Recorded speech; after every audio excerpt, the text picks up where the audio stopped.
हे जे काही चाललेलं आहे हे फक्त राष्ट्रवादी काँग्रेसचे वयोवृद्ध पुढारी शरद पवार ऑफ सीझन मध्ये जेव्हा असतात, सत्तेत नसतात, अदर दॅन मराठा मुख्यमंत्री असतात, त्यावेळेस शरद पवारांची बुद्धी खूप फास्ट चालत असते आणि शरद पवारांच्या फास्ट बुद्धीचा परिणाम म्हणजे जरंगे सारखा फास्ट खेळाडू, एक अशा प्रकारचा ढोंग जरंगे सारखं समोर आणलं जाते आणि त्याच्यावर राजकारण खेळलं जातं.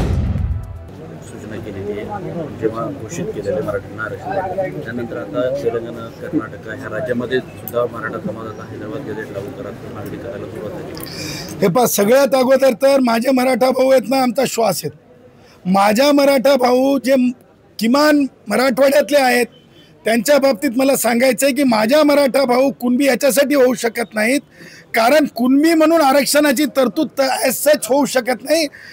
कुणबीचा अर्थ शेतकरी, मग तो बौद्ध शेतकरी असू शकतो, तो जैन शेतकरी असू शकतो, मारवाडी शेतकरी असू शकतो.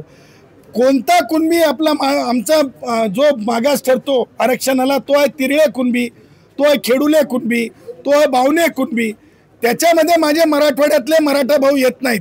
माझे मराठा भाऊ 96 कुळी आहेत.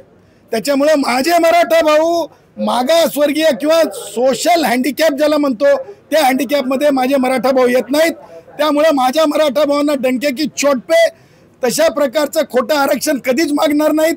हे जे काही चाललेलं आहे हे फक्त राष्ट्रवादी काँग्रेसचे वयोवृद्ध पुढारी शरद पवार ऑफ सीझन मध्ये जेव्हा असतात, सत्तेत नसतात, अदर दॅन मराठा मुख्यमंत्री असतात, त्यावेळेस शरद पवारांची बुद्धी खूप फास्ट चालत असते आणि शरद पवारांच्या फास्ट बुद्धीचा परिणाम म्हणजे जरंगे सारखा फास्ट खेळाडू, जे ज्याला म्हणतो आपण, काय म्हणतो, खेळाडू म्हणण्यापेक्षा आपण ज्याला म्हणू ते एक काय ते एक अशा प्रकारचं व्यक्तिमत्व, एक अशा प्रकारचं ढोंग जरंगे सारखं समोर आणलं जातं आणि त्याच्यावर राजकारण खेळलं जातं.